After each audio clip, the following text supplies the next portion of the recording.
Muling binuksan ng Arabia Saudita at Kuwait ang daan para sa puwersang militar ng Estados Unidos sa Golpo at nawalan ng isa sa kakaunting tagumpay sa politika ang rehimen ng Iran na sinusubukan pa nilang ibenta bilang tagumpay. Ngayong Biyernes, ikawalo ng Mayo 2026, ang pagbabagong nito ay tuwirang laban sa Tehran.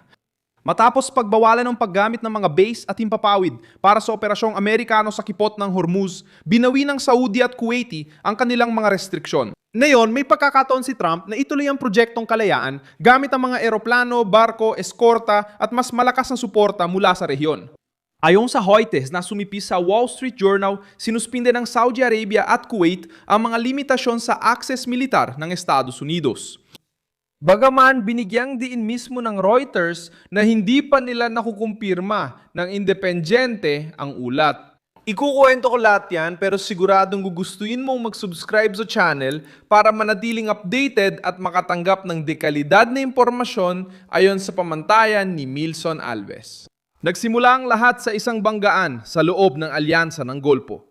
Inilunsad ni Trump ang projektong kalayaan para muling buksan ang kipot ng Hormuz at protektahan ang mga komersyal na barko. Pero hinarangan ng Saudi Arabia ang paggamit ng ilan sa kanilang mga base at ng kanilang airspace. Lumabas din ang Kuwait na may parehong restriksyon at ang desisyong yon ay nagpahina. Humina ang operasyon ng Amerika dahil kailangan ng Washington ng air corridor, malalapit na base, radar, depensa at lohistika para mag-escort ng mga barko sa lugar na nasa ilalim ng presyon ng Iran. Ayon sa The Guardian, direktang naapektuhan ng pagtutol ng Saudi ang Prince Sultan base at pinahirap ang misyon ng Amerika dahil natatakot ang Riyadh sa posibleng ganti ng Iran sa kanilang interes.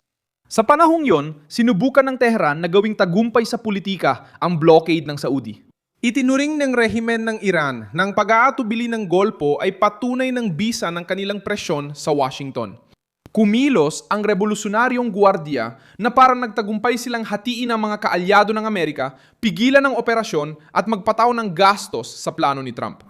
Para sa Iran, diplomatikong tagumpay ito. May mga barko, lakas at matinding pananalita ang Estados Unidos pero tinitutulan sila ng mga regional na kaalyado nilang dapat nilang protektahan. Ngunit hindi nagtagal ang ganitong pananaw. Ang pagpupumilit ng Iran na panatilihin ang pokus sa DAG at ang palitan ng mga pag-atake sa pagitan ng Iran at mga puwersang Amerikano ay nagtulak sa Saudi Arabia at Kuwait na maghigpit ng posisyon. Nagbago ang lahat ng muling buksan ng mga Saudi at Kuwaiti ang daan para sa Washington. Ayon sa ulat ng Wall Street Journal na muling inilatala ng Reuters, inalis ang mga restriksyon matapos ang high-level na pag-uusap ng mga opisyal ng Amerika at Saudi.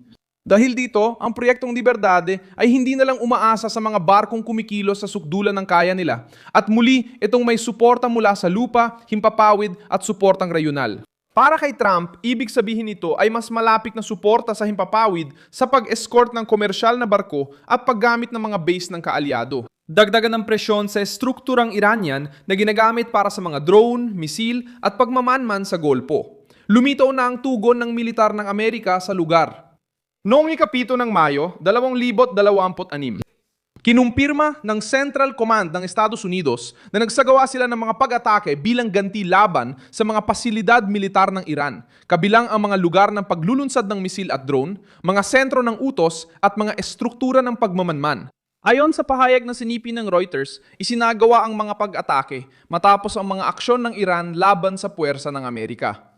Ayon sa ulat, nagpakawala ang Iran ng misil, drone at maliliit na sasakyan sa mga barko habang dumaan ang 3 destroyer ng Amerika sa kipot ng Hormuz, ngunit walang natamaan sa kagamitan ng Estados Unidos.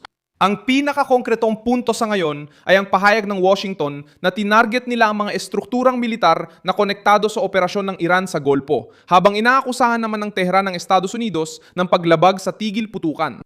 Mahalaga ang Saudi Arabia dahil sa heograpiya at militar nito. Ang Prince Sultan base sa Saudi ay mahalaga para sa presensya ng eroplanong Amerikano, depensa sa impapawid at mga operasyong regional. Nang harangin ng Riyadh ang akses, nabawasan ang kakayahan ni Trump na kumilos agad.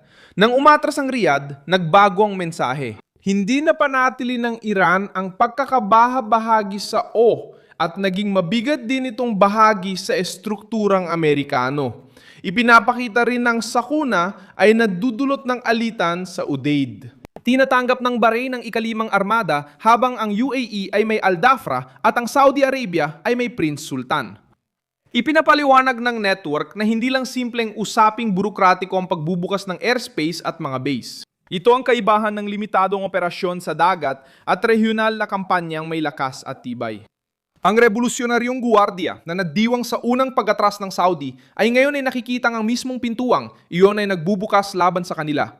Itinaya ng rehimeng Iranian na ang banta ng paglaganap ng tunggalian ay tatakutin ng Riyadh at iba pang monarkiya sa Gulpo. Noong una, natakot sila, ngunit ang pressure sa dagat at mga pag-atake laban sa puwersang Amerikano ay nagbago ng sitwasyon. Kung magpasya si Trump na palawakin ang mga eskorta o atakihin ang estruktura ng paglulunsad, mas marami siyang suporta ngayon sa rehiyon kaysa noong pinigil ang operasyon. Ang pagdiriwang ng Iran ay nauwi sa mapait na pagkuwenta. Pinapatunayan ng kasaysayan na ang ganitong pagbabago sa Golpo ay kadalasan nagreresulta sa parusa sa mga kumakalaban sa panrehiyong kaayusan na suportado ng Estados Unidos. Noong 1990, sinalakay ni Saddam Hussein ang Kuwait at inilagay sa panganib ang Saudi Arabia. Nagsimula ang tugon ng Amerika sa pamamagitan ng Operasyon Desert Shield, kung saan mahigit 500,000 sundalong Amerikano ang ipinadala sa teritoryo ng Saudi. Noong Enero, 1990, naging Desert Storm ang kampanya. Ayon sa kagawaran ng tanggulan, nagsagawa ang koalisyon ng mahigit 116,000 misyong panghimpapawid at tumagal ng 100 oras ang labanan sa lupa bago napalaya ang Kuwait. Ipinapaalala ng kagawaran ng Estado na 34 na bansa ang lumahok sa koalisyon. Mabigat ang aral para sa Tehran. Kapag binuksan ng mga monarkiya sa Golpo ang kanilang mga base, impapawid at lohistika sa Washington, mas nababawasan ang agwat ng banta at tugon militar. Ipinapakita ng mga bansa kung paano binabago ng mga kaalyadong base ang krisis. Sa Afghanistan, pagkatapos ng mga pag-atake noong Setyembre 11, 2,001 umasa ang Estados Unidos sa regional na suporta upang mapanatili ang matagal na operasyon gamit ang mga air corridor, pagpapakarga ng gasolina at mga base ng suporta. Noong 2003 sa Iraq, gumamit ang Washington ng regional na network para idiin si Saddam Hussein mula sa iba't ibang panig. Kahit na nag-iwan ng malalalim na epekto ang digmaan sa paglaban sa Islamic State, ilang taon matapos nito, ang mga base sa Qatar, Kuwait, Bahrain, Jordan at United Arab Emirates ay tumulong sa pagpapatuloy ng pambobomba, intelihensya at koordinasyon. Paulit-ulit ang ganitong pattern. Kapag nagbibigay ng puwang ang kaalyado, ang lakas ng Amerika ay nagiging tuloy-tuloy na presyon, hindi lang malayang presyensya.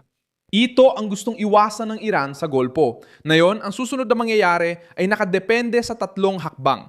Ang una ay ang muling pagbabalik ng pag-eskorta sa mga komersyal na barko sa kipot ng Hormuz. Pangalawa, mas pinalawak ang paggamit ng mga base at himpapawid sa Saudi Arabia at Kuwait para protektahan ang mga rutang ito. Ang pangatlo ay ang reaksyon ng Iran sa harap ng mas malayang presensya ng Amerika. Kung magpipilit ang Tehran, pwedeng muling maging target ng pag-atake ang revolusyonaryong gwardiya laban sa estruktura ng drone, misil at command. Ang pagkatalo ng Iran sa politika ay makikita sa takbo ng mga pangyayari. Una, hinarangan ng mga Saudi ang pag-access at ipinadiwan ng rehimen na parabang nabigo nila ang proyektong liberdade.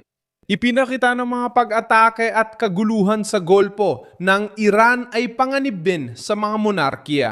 Ngayon, umatras ang Saudi Arabia at Kuwait sa mga restriksyon, kaya may puwang uli si Trump para kumilos at ang revolusyonaryong gwardiya ay nahaharap sa mas malapit, mas mabilis at mas mahirap balewalain na tugon mula sa Amerika. Inafala ng Tehran na mahihiwalay nito ang Estados Unidos sa Golpo, ngunit pinatunayan ng pagbubukas muli ng Saudi at Kuwait na kabaligtaran nito.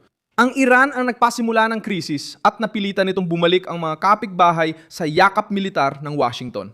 Ako si Milson Alves, internacionalista, at layunin kung bigyan ka ng tamang impormasyon araw-araw. Makikita ang mga news links sa video description. I-like ang video, mag-subscribe sa channel at basahin ang mga komento para maging bahagi ng komunidad ni Milson Alves.